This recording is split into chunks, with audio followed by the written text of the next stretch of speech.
You ever walk into a room and immediately forget why you even bothered entering? Or stare blankly at a grocery list you just wrote, wondering if you've developed early-onset amnesia? Yeah, me too. I've been there. In fact, I once spent 20 minutes frantically searching for my car keys, only to find them dangling from my pinky finger. True story. I'd cram for tests until my eyeballs felt like they were going to pop, blank on the date of my own anniversary. Don't ask, that's a story for another time. And still managed to lose the grocery list that was literally tucked into my back pocket. My memory was, to put it mildly, a sieve. A rusty, hole-riddled sieve. Then, a few years back, I spent a summer teaching English in Osaka, Japan. It was a transformative experience, not just for my teaching, but for my entire understanding of how our brains work. I saw kids, actual middle schoolers, rattling off 2,000 kanji characters with the same casual ease I'd use to recite my phone number. 2,000. I was struggling with 20. So, naturally, I cornered one particularly bright 8th grader during a break and asked him, point blank, how do you do it? How do you remember every single one of these complex characters without even breaking a sweat? He just shrugged, looking at me like I'd asked the most obvious question in the world, and said, we just don't try to remember harder, we remember smarter. That one sentence, delivered with the nonchalance only a teenager can muster, hit me like a ton of bricks.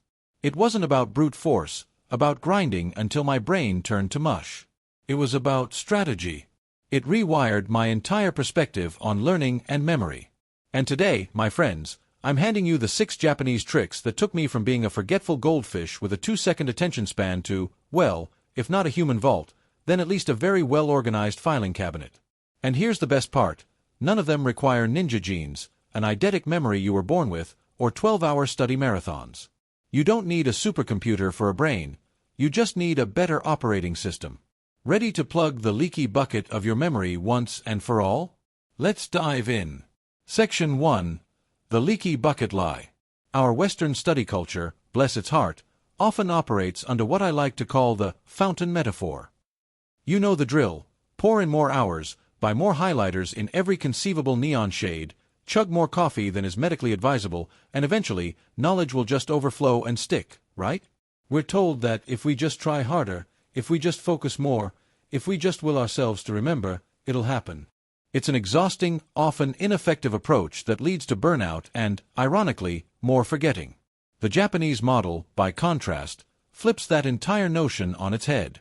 They don't focus on pouring more water into a faulty container. They focus on fixing the container first. They assume forgetfulness isn't a personal failing, but a natural, biological default.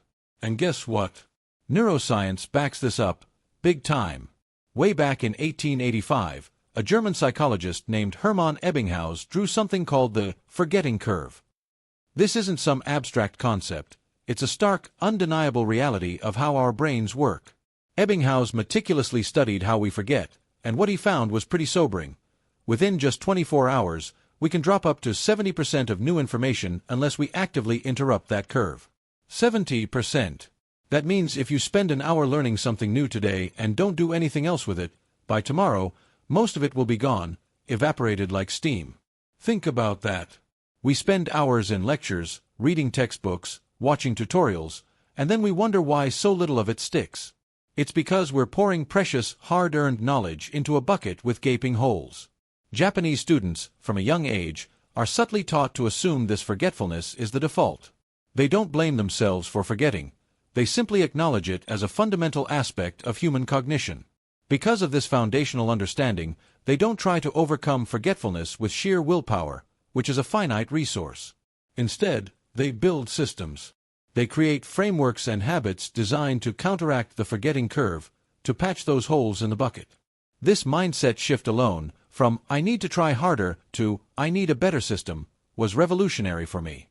It saved me at least 3 hours of nightly cramming, hours I used to spend frantically reviewing material that had already mostly vanished. It's like trying to bail water out of a sinking boat versus actually plugging the leak. Plug the leak first, and then any water you pour in stays. That's the fundamental principle we're going to build upon.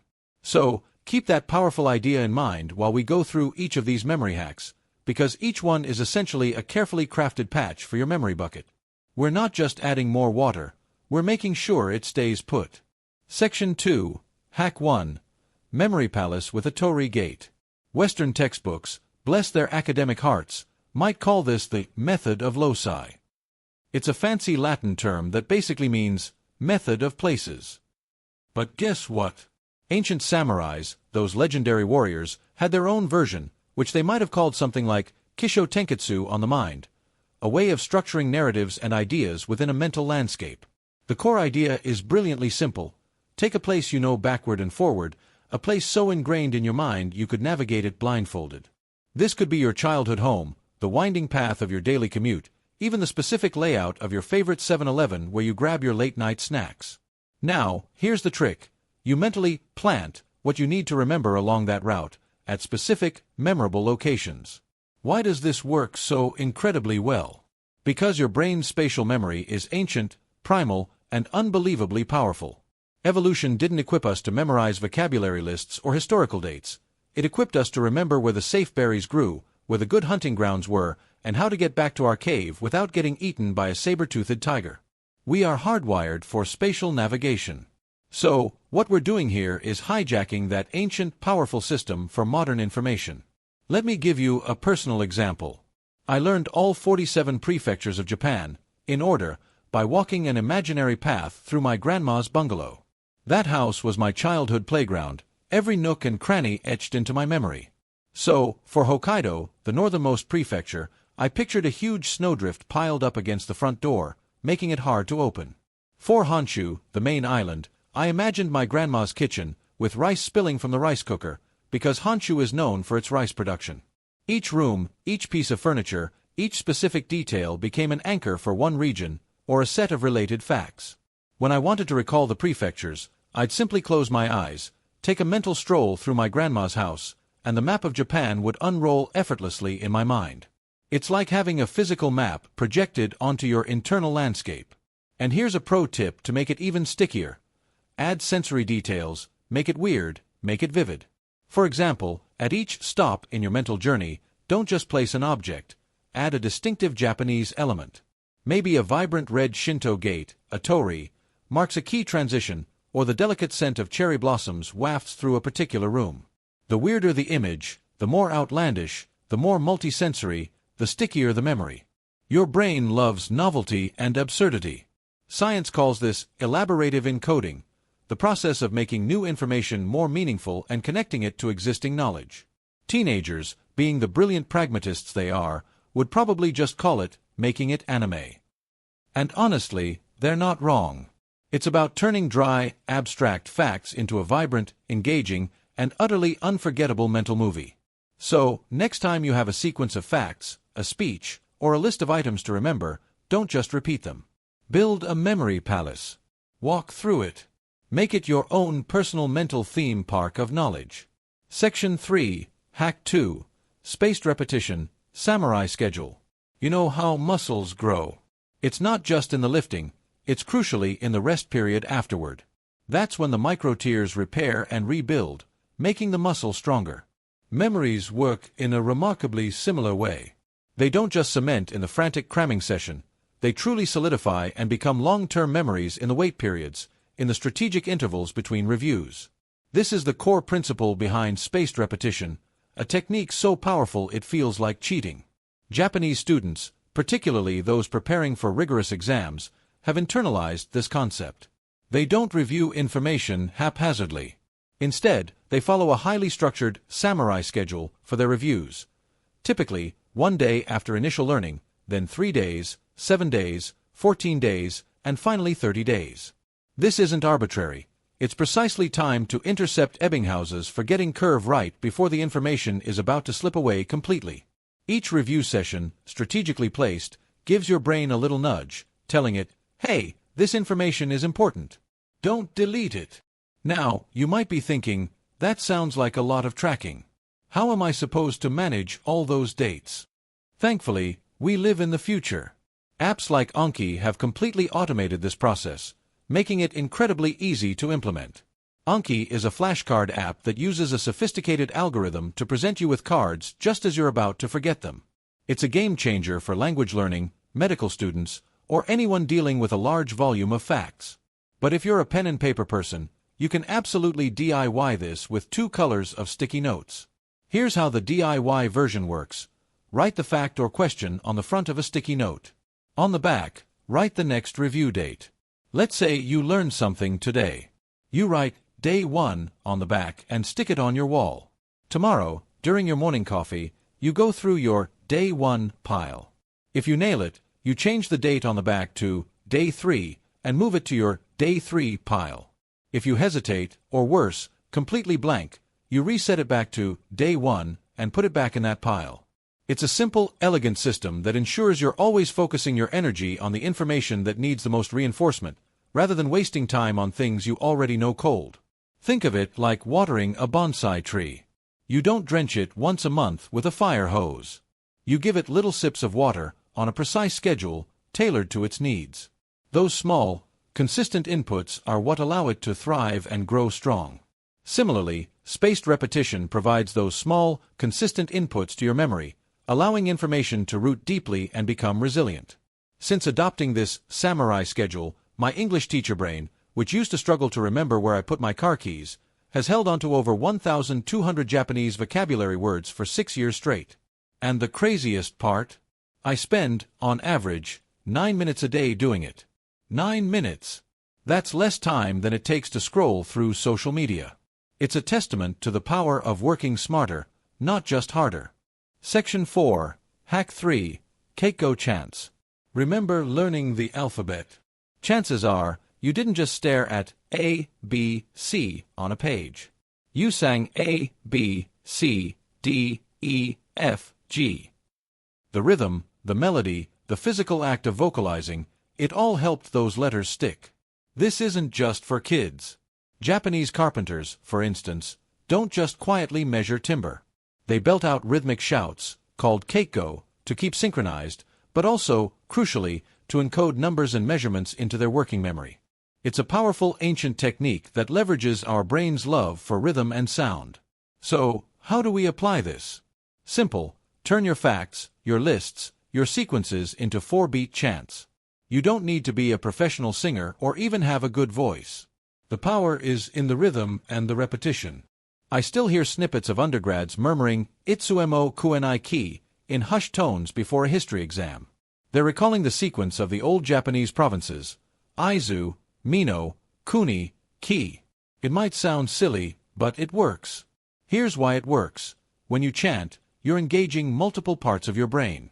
You're using auditory processing, hearing the chant, verbal processing, speaking the words, and crucially, you can add a motor component. Slap your thigh on the downbeat, tap your foot, or even just sway slightly. This creates a sensorimotor loop. Your brain isn't just passively receiving information, it's actively performing it. This physical engagement glues the data to your cerebellum, the part of your brain involved in motor control and, increasingly, recognized for its role in memory and learning. It bypasses some of the more conscious, effortful memory processes and embeds the information more deeply, almost instinctively. Let's say you need to remember a series of dates for a presentation. Instead of just reading them, try chanting them with a simple beat. Or a list of ingredients for a recipe, or steps in a process. Make it rhythmic, make it slightly goofy. The more you embody the information, the more your brain will latch onto it. And here's a fantastic, albeit unexpected, bonus: chanting in public. Try it on your morning commute. Belt out your facts, softly or loudly, depending on your courage. You'll not only cement the information in your brain, but you'll also achieve unparalleled subway privacy. No one, absolutely no one, wants to sit next to the rhythm guy who's loudly reciting historical timelines. It's a win-win, better memory, and a guaranteed empty seat. Don't knock it till you've tried it. Section 5, Hack 4. Mind mapping like a Zen garden. When we take notes in the Western style, what do we usually do? We stack bullets. We create linear outlines. Point A, subpoint 1, subpoint 2, point B. It's neat, it's organized, and it's also, frankly, not how your brain works. Your brain doesn't think in neat, linear bullet points. It thinks in connections, associations, and webs. It's a vast, interconnected network, much like the branches of a tree or, more poetically, the carefully curated landscape of a Japanese Zen garden. Japanese notes, or rather, the principles behind effective visual note-taking, embrace this natural structure. Instead of stacking bullets, they encourage you to grow branches. Plant the core idea, the central concept, right in the middle of your page. Then, let branches sprout organically from that central idea, each representing a main subtopic. From those main branches, smaller twigs emerge, detailing specific facts, examples, or definitions. To make this even more effective, get creative. Use colored pens like you're painting a Zen garden, assigning different colors to different themes or levels of detail. Incorporate small doodles, symbols, or icons. The brain sees relationships and patterns long before it processes individual words. This radial layout, with its emphasis on visual connections and hierarchy, mirrors the way your neuronal networks actually function. It's not just a pretty way to take notes, it's a biologically optimized way to organize information for recall. I remember when I was preparing for my teaching license exam. I had reams of linear notes, 40 pages of dense text that just blurred into an indistinguishable mass. It was overwhelming. Then I discovered mind mapping. I took all that information and condensed it onto a single A3 sheet of paper. The central idea was effective pedagogy, and branches radiated out for classroom management, lesson planning, assessment, student psychology, and so on. Each branch had its own color, its own little icons. During the oral exam, the transformation was astounding. Instead of trying to recall information from a mental list, I could close my eyes, picture that single A3 mind map, and literally point to where on the page each answer sat. It was like I had a photographic memory, even though I certainly don't. The examiners were impressed, thinking I possessed some innate genius for recall. In reality, I just had better landscaping for my knowledge. Mind mapping isn't just for studying. It's fantastic for brainstorming, planning projects, organizing ideas for writing, or even mapping out your daily tasks.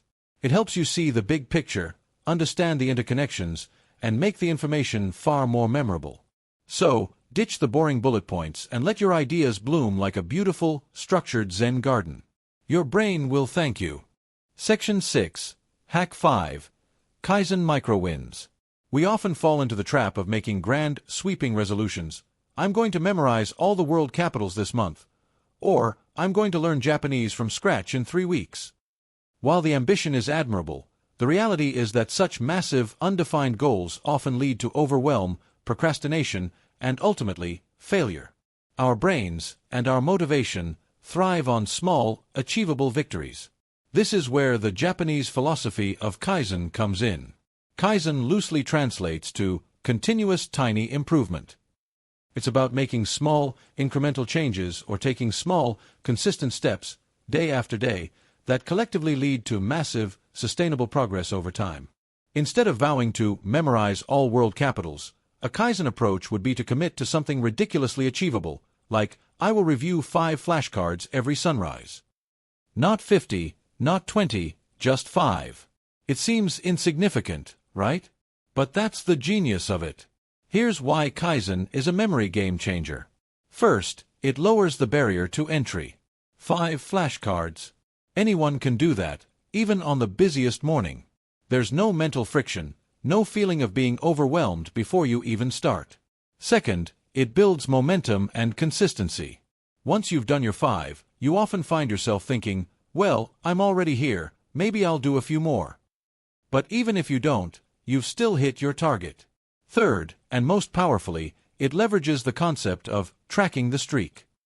Get a simple calendar, digital or physical. Every day you complete your 5 flashcards, put a big, satisfying X on that date. After 3 days, you have a mini streak. After a week, a small chain. After 30 days, that chain becomes incredibly powerful. It becomes harder to break that chain than it is to simply maintain it. You don't want to see an empty box on your calendar. This visual accountability is a potent motivator. Memory, at its deepest level, is profoundly connected to our identity. When you consistently show up, day after day, for those 5 flashcards, you start to rewire your self-concept. You're no longer the person who struggles with memory or can't stick to a routine. You become the kind of person who doesn't miss a day. This shift in identity, from passive victim of forgetfulness to active architect of memory, is far more powerful and sustainable than any motivational poster or fleeting burst of willpower. It's neurochemistry at work, reinforcing positive habits and creating a feedback loop of success. My own streak, starting with something equally small, hit 180 days. And you know what happened?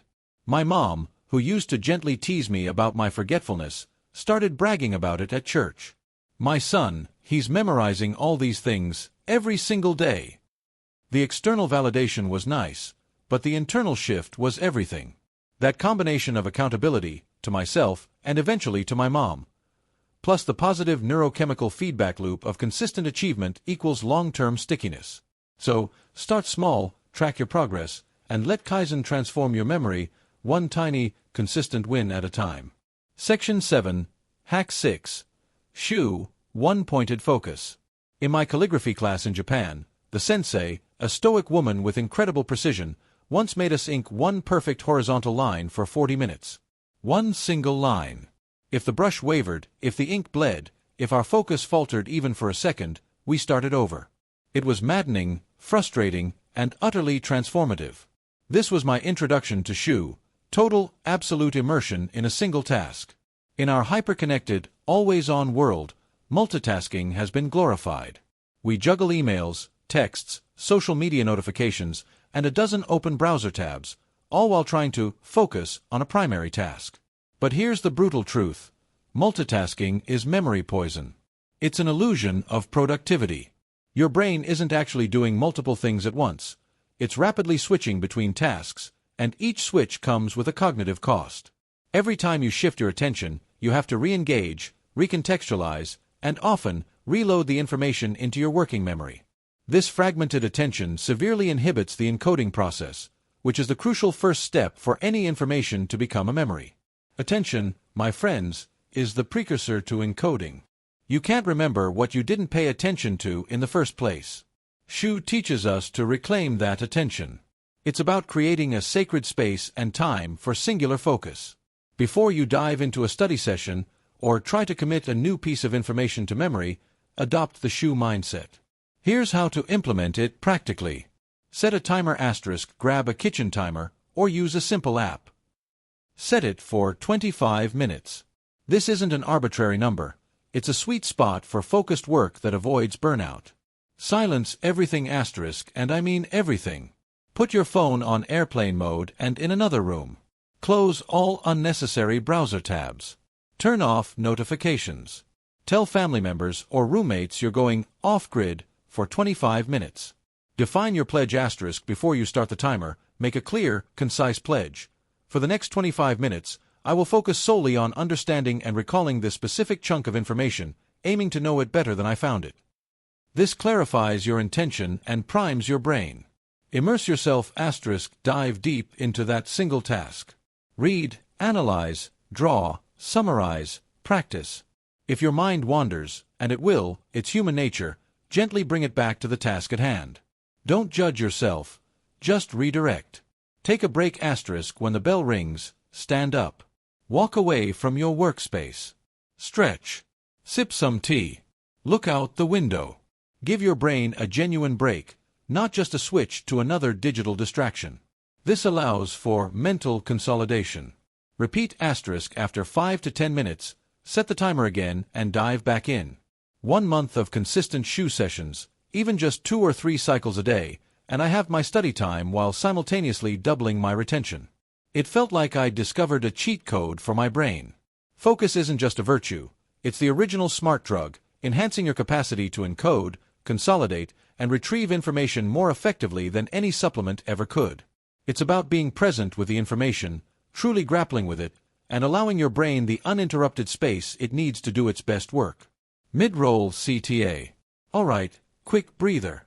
If any of these hacks have just clicked for you, if you're feeling that little spark of aha, then do me a favor, hit that like button. It's a tiny gesture, but it tells the algorithm, hey, this is good stuff. Send it to another forgetful soul who needs it. And while you're at it, drop a comment below.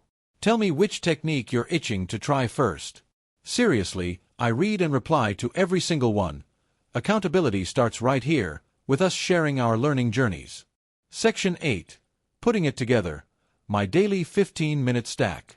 You might be thinking, this all sounds great, but how do I actually fit it into my already packed schedule?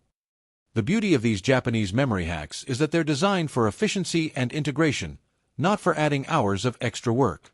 It's about small, consistent efforts that compound over time. Here's how I've stacked these techniques into a powerful, yet surprisingly brief, daily routine that takes me a grand total of about 15 minutes of extra time. Morning, 5 minutes. As the sun rises, or while my coffee brews, I pull out my 5 Kaizen flashcards. These are typically new vocabulary, key concepts, or names I need to remember.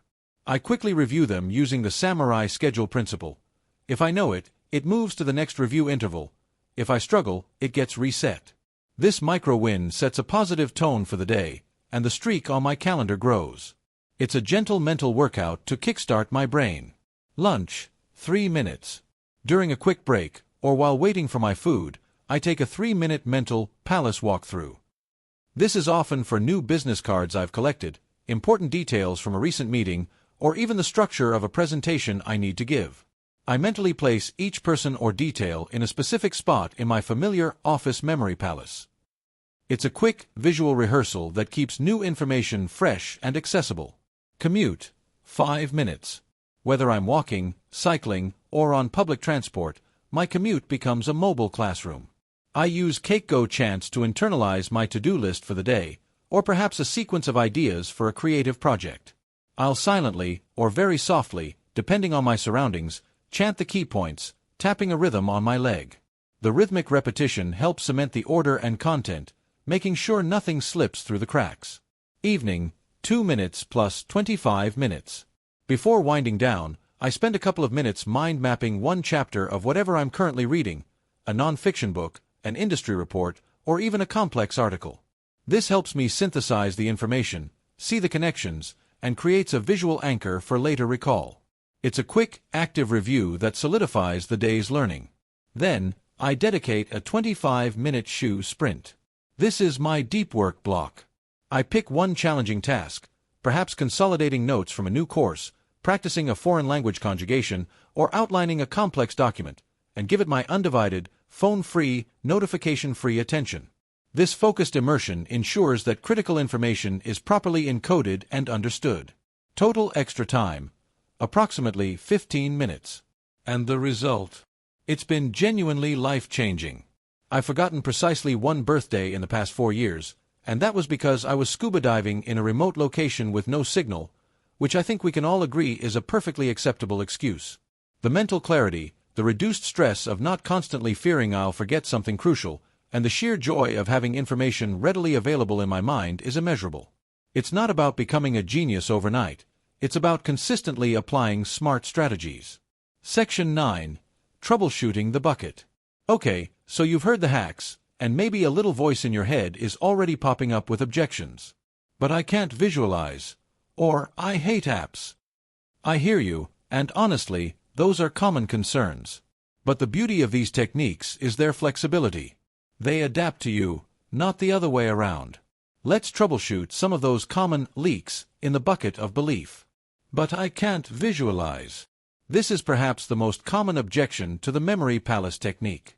Many people believe they have poor visualization skills, often because they compare themselves to some Hollywood-esque eidetic memory. Here's the secret. You don't need a perfect, crystal-clear mental image. Start with real photos. Take pictures of your home, your commute, your office. Use them as a physical guide. If you're drawing, sketch stick figures. Draw a crudely rendered elephant wearing a tutu if that's what comes to mind when you're trying to remember Ecuador. The act of trying to visualize, even if the image is blurry or abstract, is what engages your spatial memory. The weirder, the more personal, the more emotionally charged the image, the better it sticks, regardless of its artistic merit. The palace still works its magic. It just might have a few more abstract art installations in it. But I hate apps. I'm not a tech person. No problem at all. While apps like Anki are incredibly efficient for spaced repetition, the underlying algorithm is just math. You can absolutely DIY it. Use a physical calendar and index cards. Create a system with different colored paper clips or rubber bands to denote review intervals. Put your flashcards in different physical piles labeled Today, 3 days, 7 days. The algorithm is the same, only the ink or the paper changes. The core principle of strategic re-exposure is what matters, not the digital interface.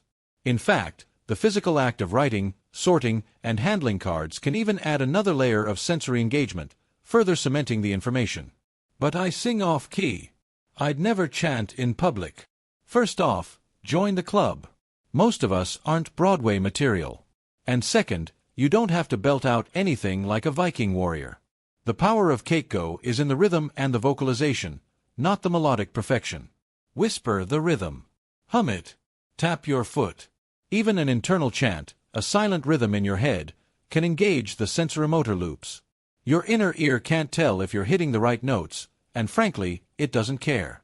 The point is to activate those different neural pathways. You can be the most tone-deaf person on the planet and still leverage the power of rhythmic recall. The key takeaway here is that these techniques are robust.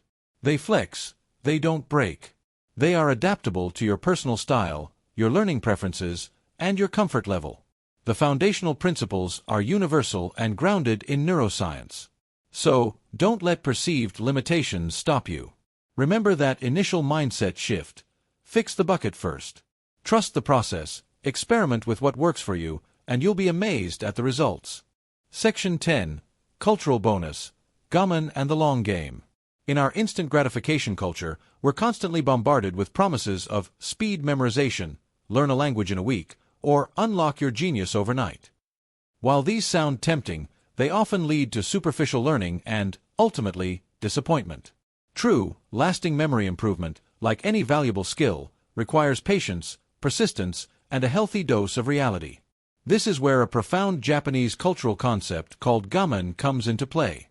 Gammon doesn't have a direct, single-word translation in English, but it loosely encapsulates the idea of enduring the seemingly dull, the difficult, or the tedious with dignity, perseverance, and a quiet resilience. It's about facing adversity or discomfort with inner strength and self-control. In the context of memory, gammon means understanding that memory improvement isn't a viral moment sexy hack, it's a daily composting process. Think about it, a compost pile doesn't magically transform into rich soil overnight. It's a slow, steady process of adding organic matter, turning it, waiting, and allowing natural processes to work their magic. Similarly, building a robust, reliable memory isn't about one grand revelation. It's about the consistent, often unglamorous, daily inputs of spaced repetition, focused attention, and deliberate practice. It's about showing up, even when you don't feel like it, even when the progress feels agonizingly slow. Japanese students are often instilled with this spirit of gammon from a young age. They don't expect overnight genius. They understand that mastery comes from consistent effort over time. They expect a steady harvest, not a sudden windfall. This cultural emphasis on enduring the process, on finding meaning in the diligent repetition, is a powerful antidote to our Western tendency to seek immediate results. When you adopt gammon, you'll outlast every speed memorize fad that comes along. You'll understand that the small, incremental steps we talked about with Kaizen are not just effective, but they are also part of a larger, more profound journey. Your future self, the one who effortlessly recalls that name, that date, that fact, isn't waiting for a miracle. They're waiting for you to stay patient, to trust the process, and to keep showing up, even when it feels like nothing is happening. Because something is happening. Your brain is slowly but surely rewiring, strengthening connections, and building a foundation that will serve you for a lifetime. So embrace gammon, commit to the long game, and watch your memory blossom. Conclusion. Call to adventure. Imagine this. You walk into that next crucial meeting, that high-stakes presentation, or that intimidating exam. Instead of a knot of anxiety tightening in your stomach, instead of frantically scrolling through mental notes or hoping you get lucky with recall, you feel a calm certainty. Every stat, every date, every name, every key concept is ready to roll off your tongue. No panic sweat, no awkward pauses, just smooth, confident delivery. That's not a fantasy. That's the reality these 6 Japanese memory hacks handed me, and they can hand it to you too. They cost nothing more than a shift in perspective and a willingness to treat your brain with the respect and strategic attention it deserves. These aren't just parlor tricks. They are scientifically sound, culturally honed methods for optimizing your most powerful asset. So, here's your call to adventure. Don't try to implement all 6 tonight. That's the old, try harder way. Instead, start with just one technique. Pick the one that resonated most deeply with you, the one that feels most achievable. Commit to trying it tonight, or tomorrow morning. Then, over the course of the next week, gradually stack the rest. Introduce them one by one, building your new memory system piece by piece, like a skilled carpenter building a beautiful structure. By next month, you won't just be remembering better. You'll be different. You'll be the friend everyone asks for movie quotes, for birthdays, for that obscure trivia fact that clinches the win on trivia night. You'll be the colleague who always seems to have the right data at their fingertips. You'll feel a profound sense of empowerment over your own cognitive abilities. So, subscribe for more brain-building tools and insights. Share this with a serial forgetter in your life. They'll thank you, I promise. And remember this crucial truth. Memory isn't some innate talent reserved for a lucky few. It's a skill. It's a craft. It's like woodworking. Measure twice, cut once, and build with intention. Do that, and those keys will never again be lost in your own hand. In fact, you'll probably remember exactly where you put them, even before you start looking.